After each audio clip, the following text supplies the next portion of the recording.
Hope you guys are doing well. So we would be continuing on our journey with Node, and we will try to understand certain important things.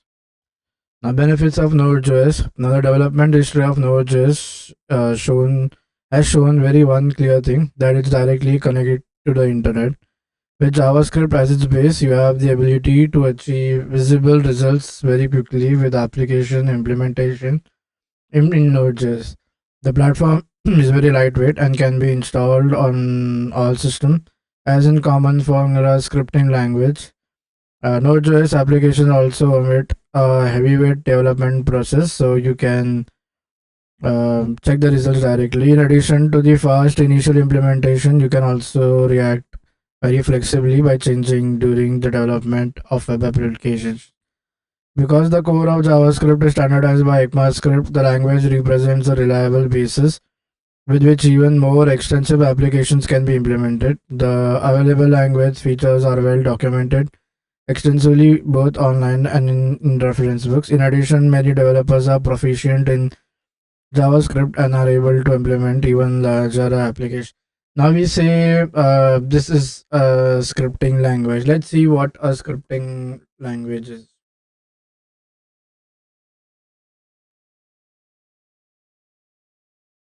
Like you will often be get asked, right? We say Node.js is scripting. Um, we'll see like what um what it can do.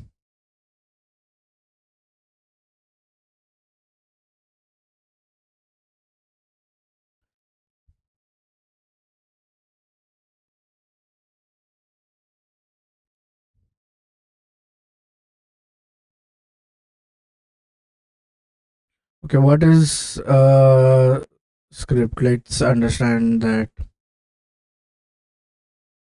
a script is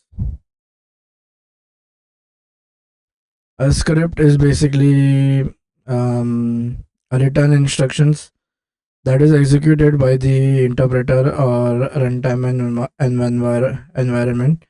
Now, scripts are basically used to automate tasks. So, what is the difference between a program and a script? Remember,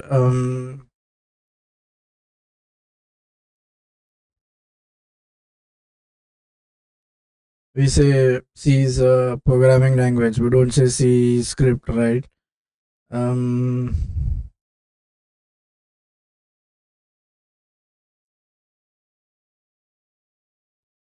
okay.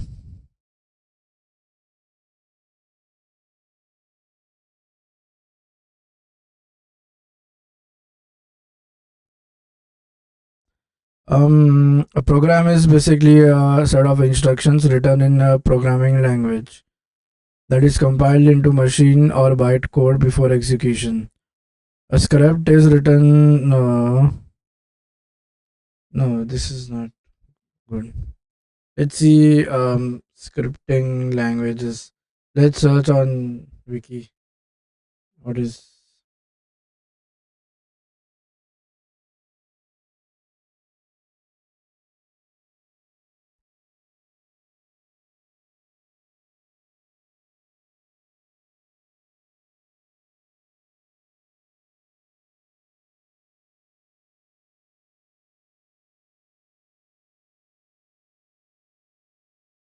Oh, so there are um lot of variations of this. So he's saying a scripting language can be a general purpose or a domain specific language for a particular environment. When embedded in an application, it may be called an extension language. A scripting is also referred as a very high level programming language if it operates at a high level of no. This is so in computing, a script is relatively a short and a simple set of instructions that typically automate an otherwise manual process. The act of writing a script is called a scripting language. But so you have a scripting language and you have a programming language, right? What's the difference?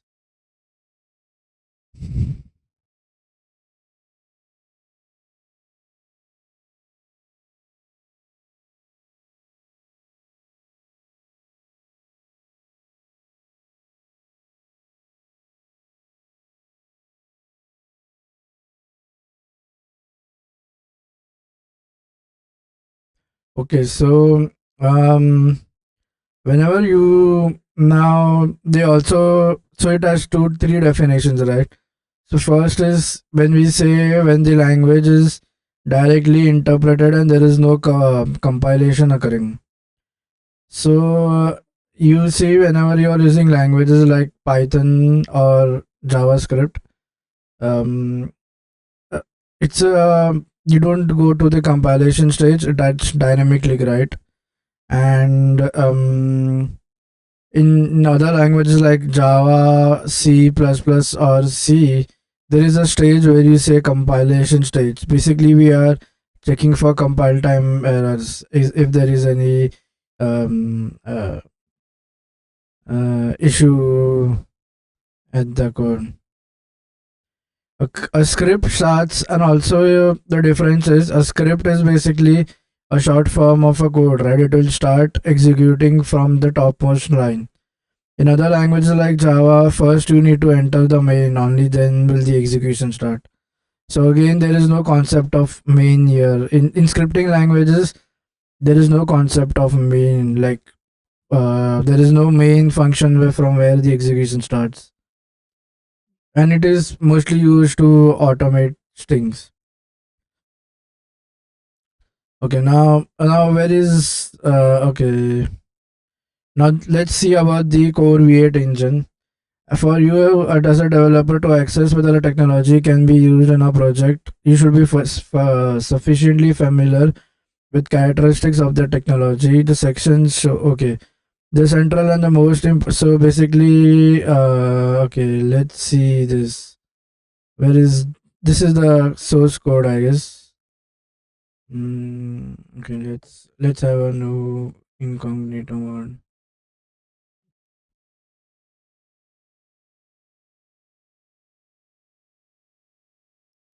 Oh, why didn't I guess some URL is being, yeah.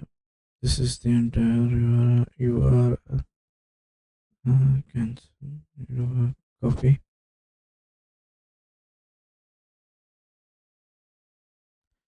Okay. Now let's go to Google and then okay. So let's go to code dot Google. It's dot.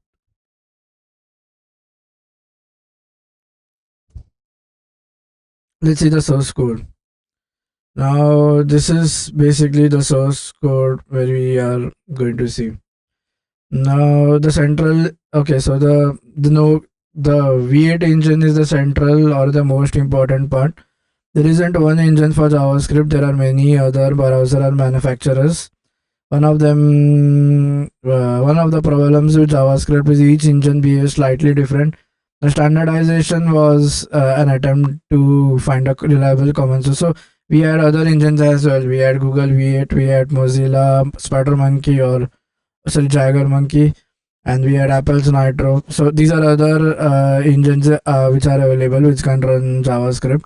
So what we did is we kind of used ECMAScript as a standard to make JavaScript available, so that irrespective of the engine, there are no differences in the code being used. So we said since Java is script, because since we say it as a Java scripting, we say it as JavaScript. Now JavaScript is basically a scripting language that is there is no compilation before execution. Instead, the file containing is read directly and line by line implement is executed. Now there is no main function here, unlike other languages like C++ or Java.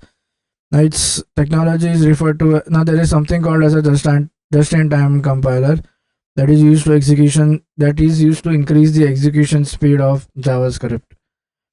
The V8 engine makes further optimization so that okay, there are other things that are responsible for high fast JavaScript execution. One of them is basically the JIT or the just-in-time compiler. The other one of them is basically garbage collection, which helps in increasing the speed.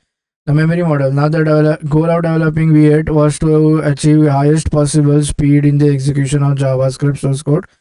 For this, the memory model has been optimized. Now tag pointers, which are references in memory that are marked in a special way, are used. Now all objects are 4-byte aligned, which means 2 bits are available to our pointer always ends on 0. And in the so this is basically saying how the memory model looks like in JavaScript in the Node engine. Now remember, JavaScript is not a classical object oriented language. Instead, is based on prototypes. Now the advantage of using a prototypical languages, they can be added or removed at runtime. With all other languages, that objects are represented by properties and methods, where properties represent the state of an object. Methods are used to interact with the object. In an application, usually access the properties very frequently. In addition, methods in JS are also properties of objects that are stored in function. And in JS, you must work exclusively with properties and methods for them to be very fast. So it is different from the classical object-oriented language. The reason why is prototypical inheritance or prototypical object is preferred in JS. The advantages is you can remove or add them at runtime. However, it does support classical object as well. Now, machine code generation. Now, V8 does not directly interpret the JavaScript, so it performs GIT, which is native to the machine code to increase the execution speed. No optimizations are made in the source code during this process. Source code written by the developer gets converted one to one. In addition to GIT, V8 has also another compiler that has a capable of optimizing machine code. So which fragments to optimize that to decide that the engine maintains internal statistics on the number of functions calls and how each function is executed. So this is again how machine code is getting generated. Now garbage collection, the optimization is so far defined like is mainly affect the speed of an application. Another very important feature in the garbage collector is the garbage collector of the V8. Now the garbage collection refers to the process of clearing the application. So whenever you create variables, you use them, memory is needed, right? So then there has to be something that needs to clear. So elements that are not no longer used are removed from memory and the space becomes filled up. If you are wondering why do you need so why do we need a garbage collector here? Originally, JS was introduced for small tasks. Remember, scripts are basically small tasks that are run. Now these web pages and thus the JS on this page had a fairly short lifetime until the page was reloaded. Now when it's reloaded, the memory is completely emptied, right? The more JavaScript is executed, the more complex tasks, the more memory will be filled that are no longer needed. If you assume you have an application of Node.js and has to run for several days or weeks, then restarting the process, the problems becomes then the only way to resolve is to restart the process by refreshing it. The V8 engine garbage collector comprises a number of features that allows it to perform its tasks very quickly and efficient. When the garbage collector is running, the engine stops the execution of the application completely and resumes it as soon as the run is finished. These application pauses are in very single digit millisecond. So he's saying how is garbage collector responsible to clear the memory once it is no longer being used. Libraries. Now first we did study about what event loop, right? Then we have input. Now there's something called as libuv. Now libuv library is a library. It was introduced in the version 0.06 of Node.js. Now using libuv. Now remember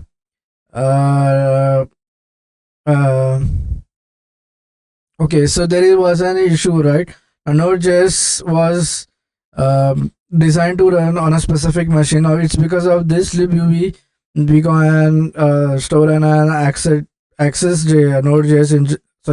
Node.js engine on Node.js on Windows machine by enabling V8 download. Okay, now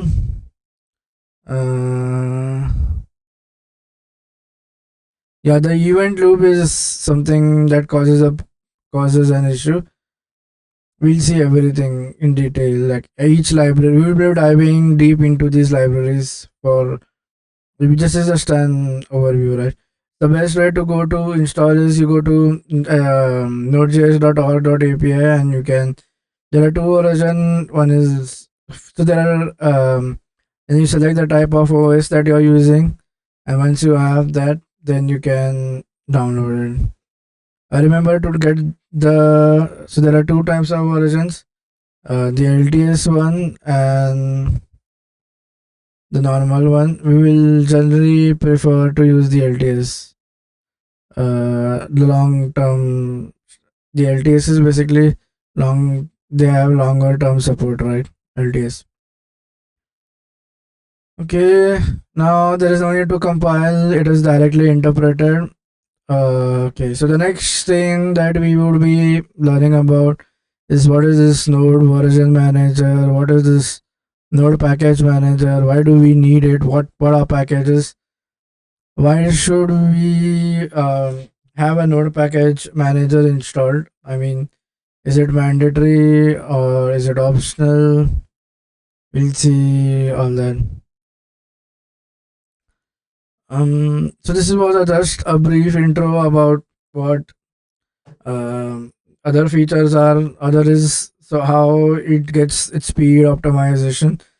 First is basically the way the machine code is generated. It is directly a scripting language. Remember, scripts are basically small code designated tasks. The difference between them is they don't have any compiling stage, unlike the other, which has a compiling stage. For example, C++, Java, and it's directly interpreted. Compilation is dynamic, that is happens at the time of writing the code, and the next thing we learned was the V8 engine memory model, how it kind of optimizes the code, and we also studied about garbage collectors, right? How they are responsible for cleaning up the memory once the variable is not in use. These are all basically optimization that are used to increase the speed of the code. Okay, so now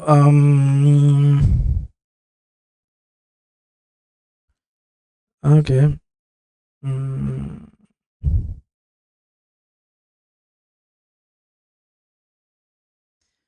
that is all for this lecture, I believe. I'll see you in the next one. Till that time, take care.